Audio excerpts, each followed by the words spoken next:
Mais De Gaulle s'est fait savonner la planche. Donc il a eu une tentative quand même, alors, parce que ça c'est une tentative de Gaulle de revenir un peu. Ouais, Mais ouais, bon, ouais. Mais ça, c'était une bonne chose qu'il a soutenu De Gaulle. Et tu sais, moi je dis toujours que ce ce qui est dommage, c'est que Napoléon n'ait pas été un général de Louis XVI, que Robespierre n'ait pas été un ministre de la Justice chrétien de Louis XVI. Là, je peux te dire que la France aurait été une tuerie atomique. Aujourd'hui, on parlait pas anglais, on parlait français. Je pense que dans le même ordre, c'est dommage que De Gaulle ait trahi, l'héritage spirituel de la France et se soit rallié à l'anti-France. Je pense que si il avait été un ministre de la 4ème République, mais pas de celle qu'on a connue, mais de la 4ème République chrétienne, corporative et familiale, je pense qu'il aurait été un personnage exceptionnel. Bon, c'était un personnage exceptionnel dans certains sens, dans certains sens, comme Talleyrand. Mais je crois qu'ils ont mis leur talent au service du mal. Voilà. alors, on me demande aussi, alors il y a pas, on me demande quel était le rôle joué justement par Pétain sur le Veldiv. Ça c'est une question qui revient, voilà. Alors, pour le Alors. Veldiv, c'est très intéressant comme question. Sincèrement, j'ai répondu longuement à cette question dans la vidéo que j'ai faite pour l'avant. Je renvoie à la concurrence, mais bon, j'en ai marre de rabâcher aussi. Mais pour dire les choses simplement, l'aval à négocier, c'est en gros, on vous laisse prendre des étrangers, en revanche, vous ne touchez pas aux Français. Voilà, en gros. Pour plus de détails, je renvoie à la vidéo que j'ai faite pour l'agence Info Libre. Alors on me dit aussi, Mitterrand faisait fleurir la tombe de Pétain tous les gens jusqu'à ce que ça fasse polémique. Il disait qu'il voulait saluer le vainqueur de Verdun, mais pensez-vous qu'il était au fait de ce que vous avancez en ce qui concerne De Gaulle et Pétain?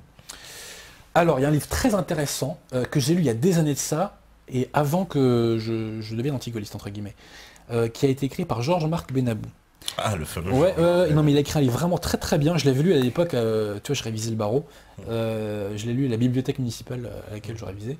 Et ça s'appelle Jeune homme, vous ne savez pas de quoi vous parlez. Et c'est Mitterrand qui raconte à Benamou son rapport à Laval, à Pétain, à De Gaulle, etc. C'était vraiment passionnant. Il faut que je relise ce bouquin. Et Mitterrand disait à Benamou, mais vous savez, De Gaulle, c'était pas lui l'âme de la résistance française. Et à l'époque, je comprenais pas pourquoi il disait ça. Tu vois? Parce que je connaissais pas l'ORA, tout ça. Et je ne comprenais pas pourquoi Mitterrand disait ça à Benamou.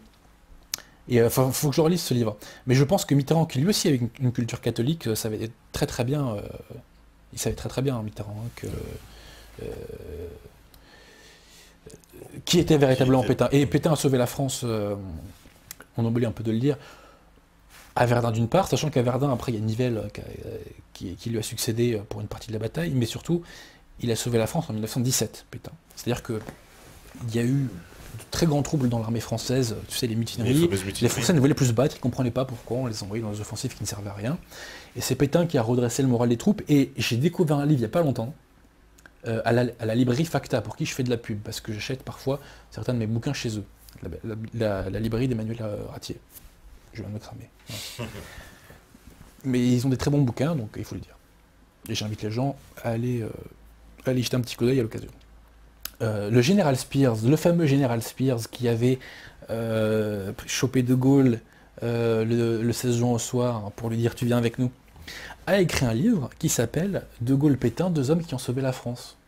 Alors je l'ai acheté il n'y a pas longtemps, j'ai pas eu le temps de le terminer, mais il raconte bien comment Pétain en 17 a sauvé la France en rétablissant le moral de l'armée, en traitant de façon humaine la question des mutineries, etc. Voilà. Ouais, ça... Mais Mitterrand n'était pas dupe, pour en revenir à la question. Quand on a une culture classique, sérieuse, quand on sait ce que c'est que le bien et le mal, et Mitterrand le savait, c'est pourquoi il est coupable d'ailleurs, à l'instar de De Gaulle. C'est parce qu'il peut pas... on dit souvent qu'il n'y a pas de péché sans conscience du péché. Enfin, c'est pas moi qui le dis, ça c'est la doctrine de l'Église. De Gaulle et Mitterrand, je pense, avaient conscience du péché. Mais ils étaient aveuglés par leur orgueil. Il était franc-maçon aussi, Mitterrand. Ah ça, je sais pas. Ah non, il n'était pas franc-maçon. Il n'était pas franc-maçon. Je pense le dire de façon certaine, parce qu'Henri Coston, a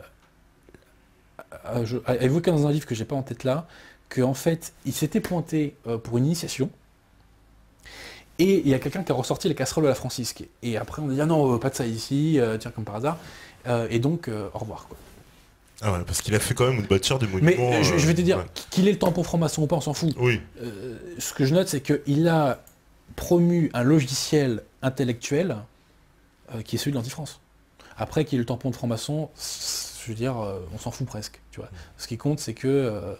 ce qui compte, hélas, c'est qu'il est promu... enfin, il a fait avancer des valeurs qui détruisent la France.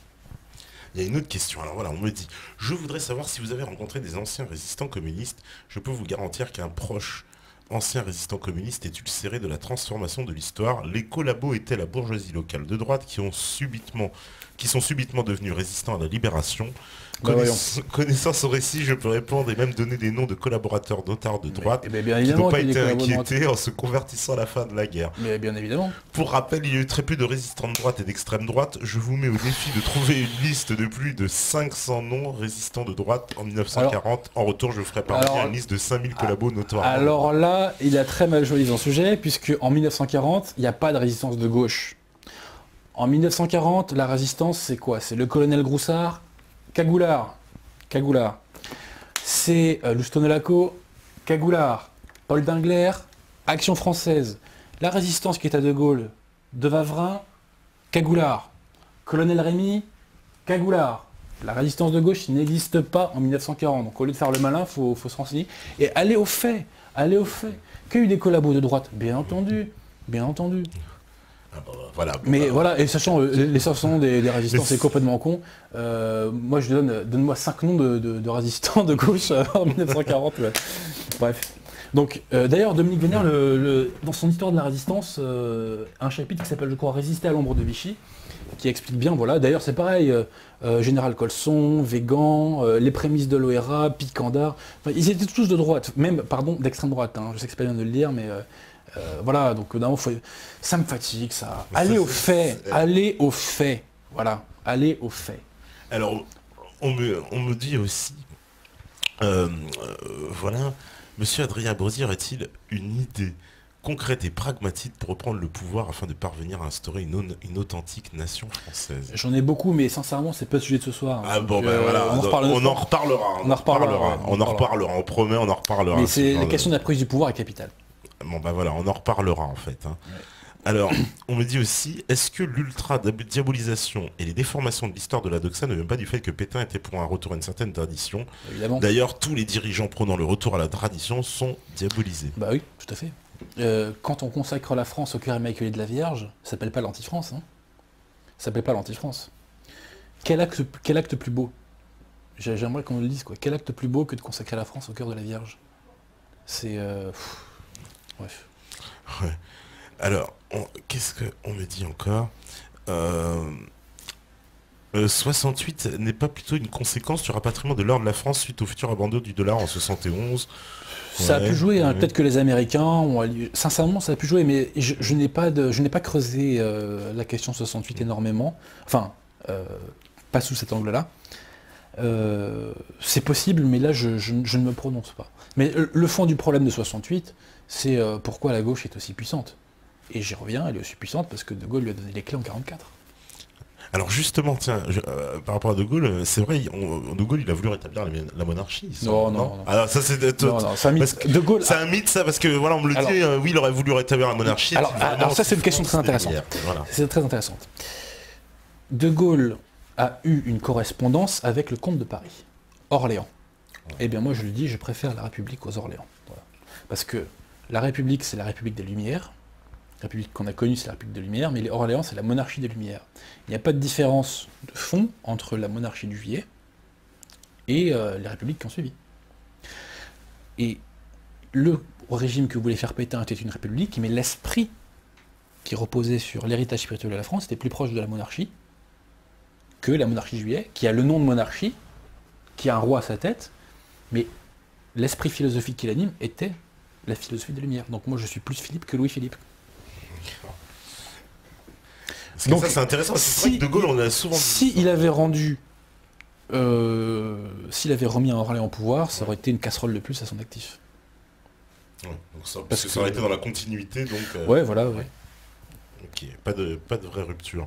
Alors On me dit pourquoi M. Abosi ne se pose-t-il pas la question de l'authenticité de ses biographies, de tire sa relecture de l'histoire et rejette-t-il les travaux d'historiens basés sur des archives? Mais quels autres travaux, j'ai envie de Mais dire. déjà, les historiens que je cite, vous croyez qu'ils n'ont pas travaillé sur des archives? Ouais. Non mais franchement.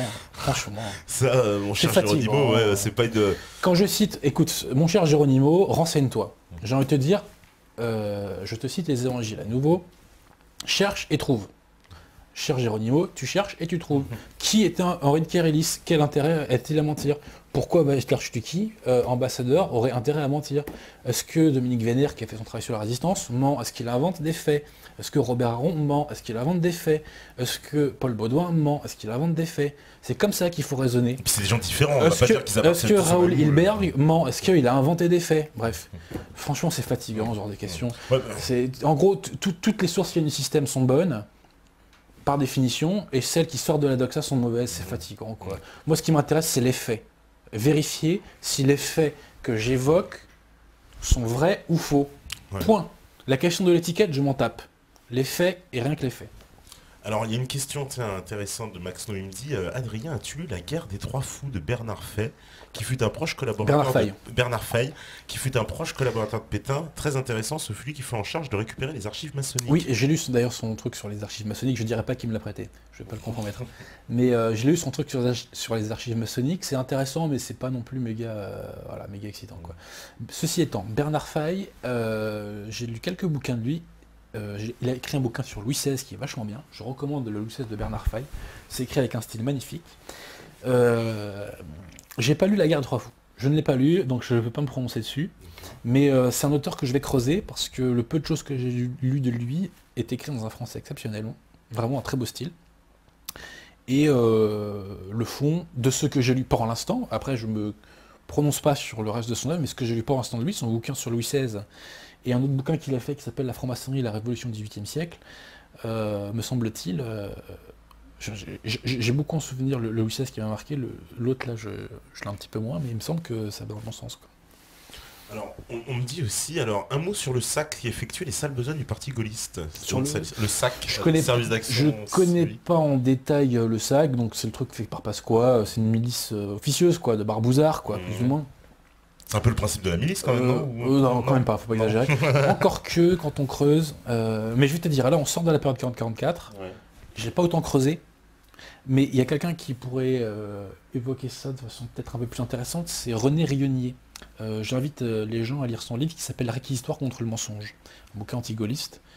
Et il a écrit aussi un autre bouquin qui s'appelle Offense au chef de l'État, puisque suite à son bouquin, il a eu des petits problèmes. Ouais.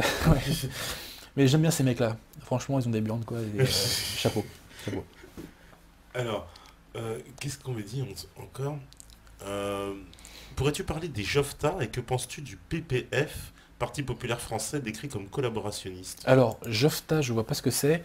Alors, PPF, si je dis pas de bêtises, c'est le parti de Doriot. Si je dis pas de bêtises, parce que je confonds peut-être avec le parti de la Roque. En tout cas, le parti de Doriot était collaborationniste. Mais c'était ce qu'on appelle les collaborationnistes de Paris. Et Pétain et Laval n'avaient aucune influence sur eux. Et au contraire, ils crachaient beaucoup sur les gouvernements de l'époque. Sachant que Jean Tracou, dans son livre Le Maréchal Aulien, raconte l'entretien physique qu'il y a eu entre Doriot et Pétain. Et il raconte que Pétain, parce que Pétain était quelqu'un d'apparence froide, il cachait sa timidité derrière une froideur, mais en même temps, il avait des traits d'humour parfois assez glacial. Enfin, il était assez glacial, quoi. Pardon. Et il avait dit à Doriot, je vais vous faire fusiller ou je sais pas quoi, et Jean Tracou, qui était là, à côté de Pétain, raconte que Doriot perlait, voilà. Ou il dit, non, j'aurais dû vous faire fusiller au Maroc, enfin je sais plus, un truc comme ça. Mais en gros, coup de pression, quoi. Voilà. Alors, qu'est-ce que vous me dites ça encore Parce qu'il y a tellement de questions. Alors, quel est ton avis sur des auteurs comme Delassus, le Marquis de la Franquerie, Louis Hubert Rémy? Alors, Louis Hubert Rémy, je n'ai lu de lui que son bouquin sur Jeanne d'Arc, qui est capital, parce qu'il évoque la triple donation de Jeanne d'Arc. Je laisse les gens creuser cette question, c'est pas le sujet. Et puis je suis pas spécialiste de la question, et tu vois, quand je maîtrise pas un sujet, je préfère laisser, enfin, tu vois, je préfère ne pas y aller. La Franquerie, Delassus, pardon, Delassus, ouais. œuvre capitale. Pierre Hélard en parle mieux que moi. si vous le recevez dans les mois à venir. On va le recevoir, ouais. Vraiment, Monseigneur Delassus, Monseigneur Gaume, ça c'est des trucs qui lèvent le cerveau, quoi. Enfin, au bon sens du terme, qui remettent les idées bien droites, quoi. On parle pas mal de Delassus en ce moment dans ce que j'appelle la nouvelle opinion publique, c'est bien. Il faut aussi parler de Monseigneur Gaume. J'ai lu un bouquin de lui qui s'appelle Le Traité sur le Saint-Esprit. Je remercie la personne d'ailleurs qui me l'a donné, qui fait du bien, quoi. Qui fait vraiment du bien, qui remet les idées dans le bon sens. Ensuite, le Marquis de la Franquerie, Capital, le Marquis de la Franquerie. Oui. Son livre La mission divine de la France vraiment touche au cœur de l'âme française. Même si je suis pas d'accord à 100% avec lui. Des fois, je pense qu'historiquement, il se plante un peu. Mais globalement, la Franquerie a compris la place que jouait le catholicisme dans l'âme française.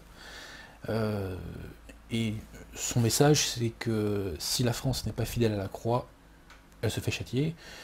Et l'histoire va un peu dans ce sens-là quand même. Hein. Moi, j'ai toujours, comme j'ai dit tout à l'heure, aller voir dans les transports en commun, voilà quoi. Il y a une question alors aussi qui est intéressante quand même. On me dit, oui, est-ce qu'on pourrait porter un t-shirt du maréchal? Mais est-ce que c'est vrai, il est interdit de faire la concrètement? Déjà, j'ai envie de dire, quel est le rapport entre les crimes de guerre et la tête de Pétain? Parce que ça, c'est les réflexes. Ça, c'est ça qui est intéressant, c'est que la gauche rend bête. La gauche rend con. Pourquoi la gauche rend bête? La gauche nous incite à renoncer à la religion. Mais la religiosité, si je peux m'exprimer ainsi, fait partie des êtres humains. On a ça en nous. Donc la gauche substitue à une religion des dogmes politiques. Et pourquoi on ne peut pas discuter avec les gens de gauche? Parce qu'on a face à nous des religieux qui ont des réflexes de fanatiques religieux et qui fonctionnent avec des réflexes pavloviens de religieux. Donc, tête de Pétain, crime de guerre. Mais quel rapport? Explique-moi. Il n'y a pas de rapport, c'est comme ça, et puis c'est tout. C'est un dogme. C'est un dogme qui est hissé au rang de religion, presque. Et c'est pourquoi moi, les gens de gauche m'emmerdent dans la vie de tous les jours, parce qu'on peut discuter de rien. Déjà, ils sont incultes très souvent. Très souvent, ils sont incultes. Pourquoi? Parce que comme ils se coupent du passé, ils ne peuvent pas s'en alimenter. Donc ils n'ont pas de culture classique. Bon, c'est très rare, ça peut exister, hein, bien sûr. Et je dis pas que les gens de droite sont tous des cerveaux, voilà, je veux bien se comprendre. Mais les gens de gauche m'emmerdent au quotidien, dans la vie de tous les jours, parce que ils sont incultes, très souvent, et parce qu'on peut discuter de rien. On a face à nous des religieux, des ayatollahs du politiquement correct, avec qui on ne peut parler de rien, et qui ont des réflexes pavloviens qui structurent leur cerveau, qui fait que, voilà, on a face à nous des ayatollahs, quoi. Ouais, parce que Pétain, c'est vrai que c'est cette image, Pétain, Hitler, on les met dans le même panier, hein, limite. C'est complètement débile. Voilà, j'ai vu, c'était Mélenchon qui disait sortir de l'euro, c'est maréchaliste. C'est un peu ça. Oui, je crois que son cerveau a dû sortir de sa tête, là. Je pense que Mélenchon est quelqu'un de cultivé et d'intelligent, et je crois que lui-même ne croit pas à toutes les conneries qu'il raconte.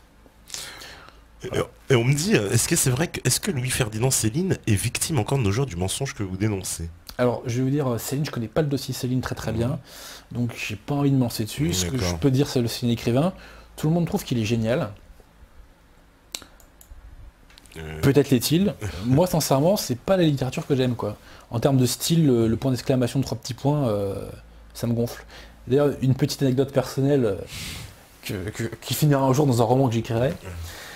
J'étais un jour dans un dîner en ville, à Paris. Et puis justement, on parlait de littérature, on commence à parler de Céline. Et puis moi je dis, bon, moi je suis plutôt Stendhal, quoi. Je suis plutôt, voilà, Balzac, Stendhal, Bernanos, et j'en passe. Et une personne me dit, mais comment tu peux critiquer Céline? Il a inventé le point-virgule. Alors, en fait, le style de Céline, c'est que, je sais pas si tu sais, c'est qu'il mettait un point d'exclamation, il mettait 3 petits points à chaque fois. Donc là, je me suis dit, est-ce que je le crucifie sur place en lui disant non, c'est pas le point-virgule, c'est le point d'exclamation de 3 petits points, et si celui qui a inventé le point-virgule, c'est que t'en as pas lu une ligne. Voilà. Mais il y a un pédantisme célinien, c'est pour dire qu'il y a un pédantisme célinien qui me gonfle. Après, j'ai pas tout lu de Céline, moi j'ai lu Le Voyage. Alors Le Voyage, j'ai pas son fameux style encore. Hein. Le Voyage au bout de la nuit, Mora Crédit, et puis... Bagatelle pour un massacre. Non, pas Bagatelle pour un massacre. Enfin, j'en ai lu des passages de ça, mais bon, ça m'a pas excité. Qu'est-ce que j'avais lu de lui aussi? Ah oui, d'un château à l'autre, justement, qui parle un peu de notre période. Mais sincèrement, le point d'exclamation de 3 petits points, j'arrive pas. C'est pas ça que je recherche. Moi, j'aime les styles un peu plus purs, à la Maurice Sachs, à la Stendhal, à la Bernanos dans un autre style, à la Romain Roland, voilà. Faudra que je revienne un jour pour parler littérature. Ça pourrait être sympa. On n'en parle pas assez. Ah ouais, c'est vrai. Parce que c'est l'âme de la France aussi, la littérature. Ça fait partie de l'âme de la France. On me demande quel est le livre de référence qu'on pourrait citer sur qui relate du projet politique de Pétain, le plus intéressant. Bonne question. Moi je dirais l'histoire élémentaire de Vichy de l'amiral Offand. Je pense que c'est lui qui évoque le plus ça, parce que c'est vrai qu'on n'en parle pas beaucoup. Il y a aussi un livre de l'amiral Ferney qui s'appelle Aux côtés de Pétain, parce que l'amiral Ferney a participé à l'élaboration de la Constitution qu'il voulait faire, donc ça aide un peu. Mais je pense que c'est l'amiral Offand qui a touché le plus juste, dans cette idée de rechristianisation de la France. Ouais. Alors, on me dit, dans le procès du maréchal Pétain, Pétain déclare avoir voulu sauver la France. Est-ce que ça ne résume pas tout, finalement? Évidemment qu'il a voulu sauver la France. C'est le sens de sa vie de sauver la France. Et d'ailleurs, ceux qui veulent savoir pourquoi c'est le sens de sa vie de sauver la France, lisez ce livre de Louis-Dominique Girard, Mazigheim, ou La vie secrète de Philippe Pétain. Il s'est passé quelque chose en en 1888. Je vous le dis pas, hein. Pour une fois faites le travail. Hein. Et Pétain a voué sa vie à la France. Et il l'a sauvé à 2 reprises, je pense. Et à 2 reprises, ouais. Il y en a qui sont très contents. On me dit fantastique émission, merci messieurs. Il y en a qui sont aux anges quand même de ce qui a été amené. Je sais pas si l'émission est fantastique, je sais qu'en tout cas c'est ce que j'ai fait de plus utile dans ma courte vie.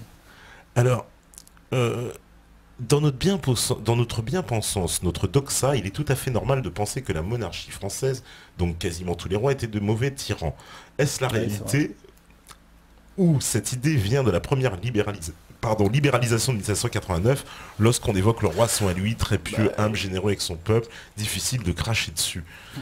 Si le système était mauvais, il n'aurait pas duré si longtemps d'une part. Il a pu y avoir des rois moins bons que d'autres. Charles IX par exemple. Charles VI le fou, mais bon, lui il ne pouvait pas grand chose, le pauvre. Il y a eu des rois plus ou moins bons, mais le principe de la société d'Ancien Régime est incritiquable. Pourquoi ? Parce que la société était organisée pour que nos âmes aillent au ciel. Et ça, on peut dire tout ce qu'on veut, c'est incritiquable, et ça doit être le but de toute société humaine, faire que nos âmes aillent au ciel, et c'est ce que voulait faire Pétain.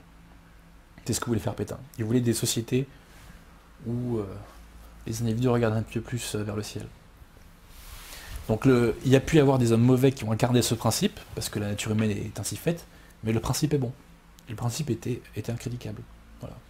On me dit, c'est vrai, Maurras était-il le gourou de Pétain? Pourquoi a-t-il été jugé comme collabo alors qu'il était germanophobe? Alors, je n'ai pas lu le procès Maurras, donc j'ai pas envie de dire des bêtises. Pourquoi? Parce que l'épuration, il fallait tout liquider. Y compris à l'Académie française, par exemple. Donc, Pétain était germanophobe. Plus germanophobe tu meurs, hein, j'ai envie de dire même. Dès 1933, il a écrit des articles sur Hitler, comme quoi il fallait le buter, enfin, il y a vraiment des trucs extrêmement durs. Hein. Peut-être que si on l'avait un peu écouté sur ce point-là... Moi, Maurras, je ne connais pas très bien son œuvre. De l'Action française, je recommande surtout Jacques Bainville et Léon Daudet, qui est l'une des plus belles plumes, tiens, on parlait des écrivains, Léon Daudet est l'une des plus belles plumes du XXe siècle, et c'est poilant, et en même temps on apprend beaucoup de choses sur la classe politique de l'époque. Maurras, je connais pas vraiment, sincèrement, je connais pas de façon approfondie. Voilà. Après, moi, je bug sur Maurras sur un point précis, c'est rétablir les Orléans. Ça, non, faut pas déconner, quoi.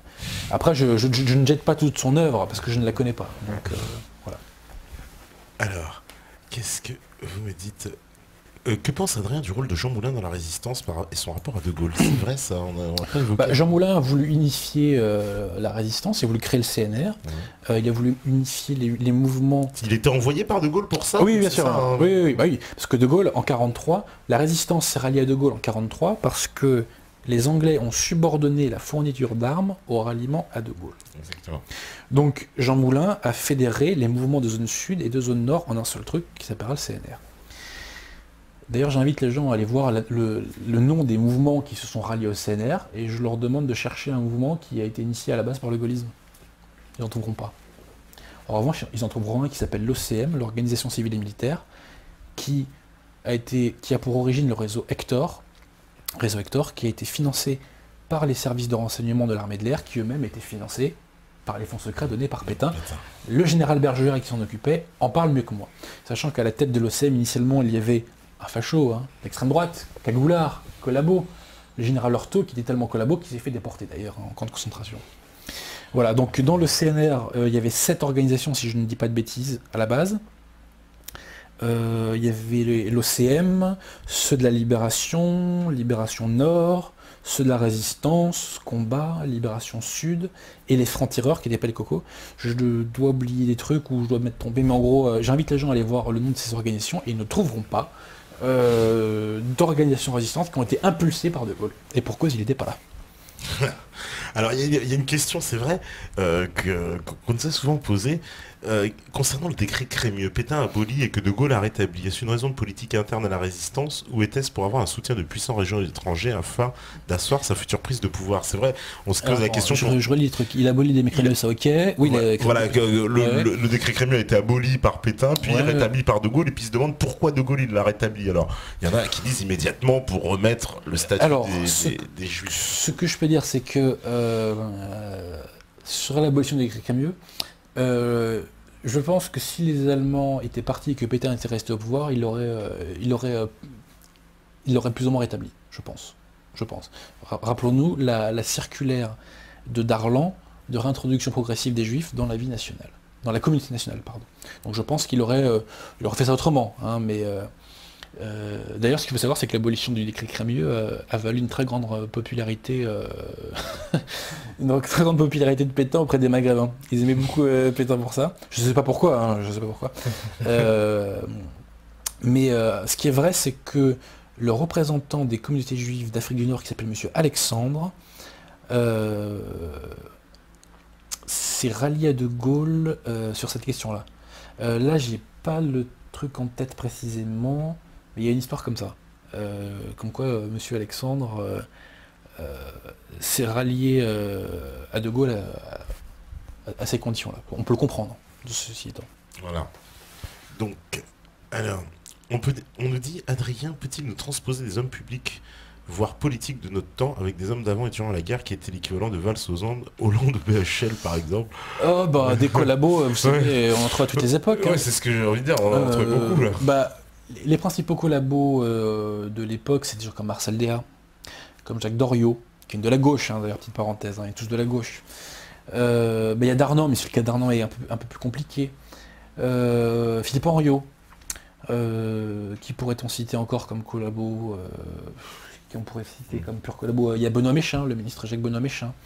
Il y a Darquier de Pellepoix, aussi, le fameux Darquier de Pellepoix, qui était aux questions juives. Il y a aussi des journalistes, d'autres journalistes qui se sont mis plus ou moins consciemment au service de l'Allemagne. Je crois que je n'ai pas envie de dire de bêtises, d'accuser les gens gratuitement, mais je crois qu'il y avait un journal qui s'appelait Au Pilori.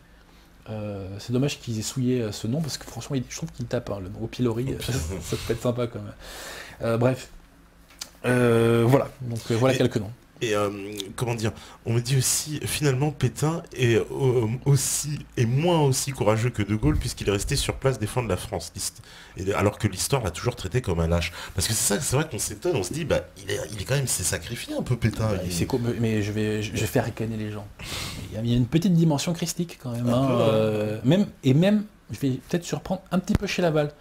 À partir des années 43, il sait qu'il va se faire, milieu 43, il sent que ça va mal finir pour lui et qu'il va se faire plus ou moins buter. Mais il reste parce qu'il pense qu'il peut amortir le choc pour la France. Il y a une question aussi. Est-ce que tu confirmes? Parce que ça, c'est pareil, c'est quelque chose que justement les gens de gauche ont beaucoup de mal à admettre, mais c'est bien une chambre majoritairement de gauche qui donne les pleins pouvoirs. C'est la chambre du Front Populaire. C'est la chambre du Front Alors Populaire. après, il faut être intellectuellement honnête, c'est que il y avait quelques dizaines de députés qui à ce moment-là n'étaient pas là, parce qu'ils étaient sur le bateau le Massilia en Afrique du Nord. Et il y avait aussi quelques députés cocos qui avaient été invalidés. À cause du pacte germano-soviétique, n'est-ce pas monsieur de tout à l'heure de 40 là, le Parti communiste a été le premier parti collabo de France jusqu'en juin 41, donc les leçons là, ça suffit. Bref. Voilà. Donc c'est bien une chambre de gauche. C'est une chambre de gauche. Non, parce que c'est des petits détails qu'on oublie souvent. Bien sûr, c'est une chambre de gauche. Voilà. C'est une chambre de gauche. Voilà, on me demande, c'est vrai, qu'est-ce que tu penses de René Guénon, ouais. Je vois pas le rapport, Ouais, mais je pense que bon. c'est la gnose et qu'il faut le mettre à la poubelle. Même s'il est très intelligent et qu'on peut trouver quelques trucs justes. Monseigneur de Lassuie et Monseigneur Gaume, c'est beaucoup mieux. Et comment tu juges Robert Brasillac, fusillé à la Libération? Alors, je vais te dire, pour que je n'ai pas lu les articles qu'il a écrits à l'époque et qui lui ont voulu la mort. Donc je ne peux pas me prononcer dessus. Sur le Brasillac politique, je ne peux pas me prononcer. Peut-être qu'il le méritait vraiment, peut-être qu'il ne le méritait pas. Moi je suis avocat, tu vois, et quand je ne connais pas un dossier, je ne me prononce pas. Maintenant, il y a le Brasillac écrivain.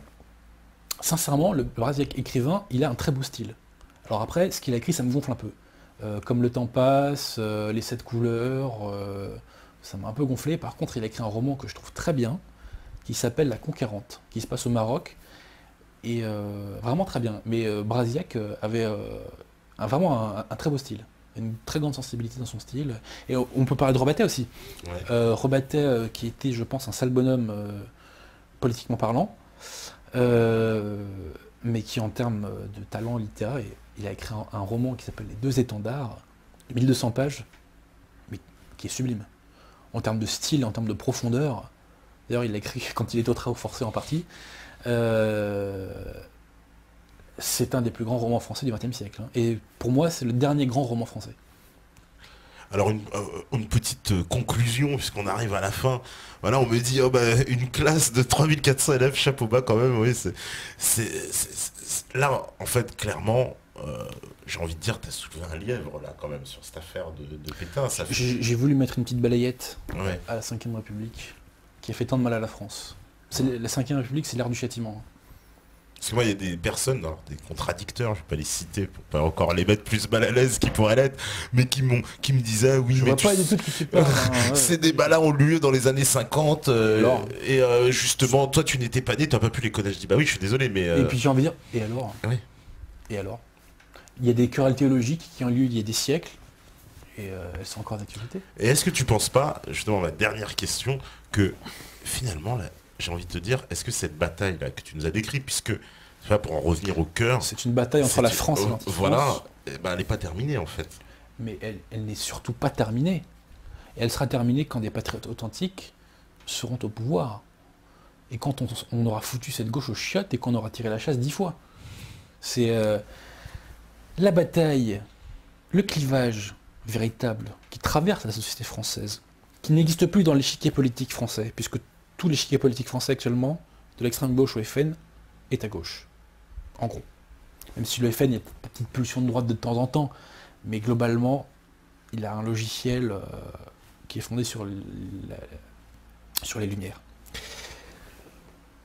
Mais dans la société française, le clivage gauche-droite existe encore, et ce clivage gauche-droite est celui de la France contre l'anti-France. C'est clair, c'est la France contre l'anti-France. Voilà. Il nous traverse encore, et c'est le combat de demain. Seulement, il faut assimiler ce qu'est l'anti-France, bien comprendre ce qu'elle est pour bien s'occuper d'elle. Et De Gaulle est le garde-fou ultime de l'anti-France.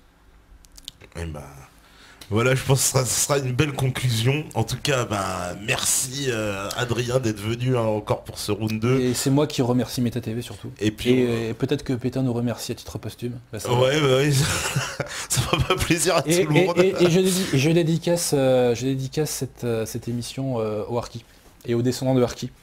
Parce que moi, il y a un truc qui m'insupporte, c'est que le terme de harki aujourd'hui est devenu péjoratif, mais moi, des gens qui ont défendu la France, qui se sont battus pour elle, même si ils n'étaient pas de ma religion, je leur crache pas à la gueule. Et eux, ils sont pas battus pour la France, pour le RSA, ni pour les HLM. Et voilà.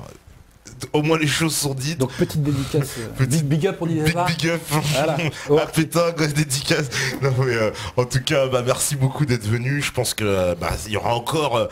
je pense des tonnes d'encre qui vont couler après cette émission. En fait, si tu veux, quand j'ai commencé à faire parler de moi publiquement avec mon bouquin, j'ai eu une première vague de trolls qui étaient les gens de l'UPR, parce que quand je disais qu'il fallait se barrer de l'Union Européenne, vous sautez pas à Solino alors que vous le plagiez. On a vu à quel point après je l'ai plagié à Solino. Ouais.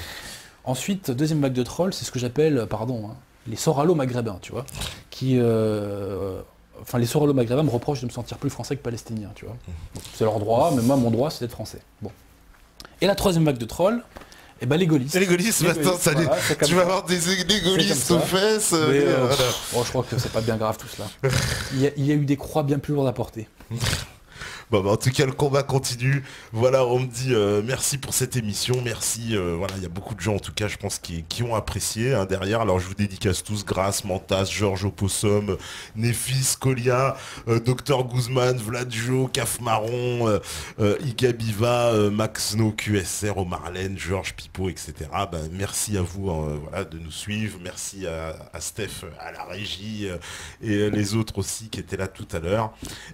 Demain, ben, ça va être métal, on va changer d'ambiance, donc voilà, grosse guitare, hein, nous qui sommes accusés d'être uniquement rap. À la base. Voilà, tu vois, on nous a accusés d'être uniquement rap, on va faire démentir encore une fois nos détracteurs, et vous savez très bien que si vous écoutez ce message, c'est que vous êtes la résistance. Ciao, à demain.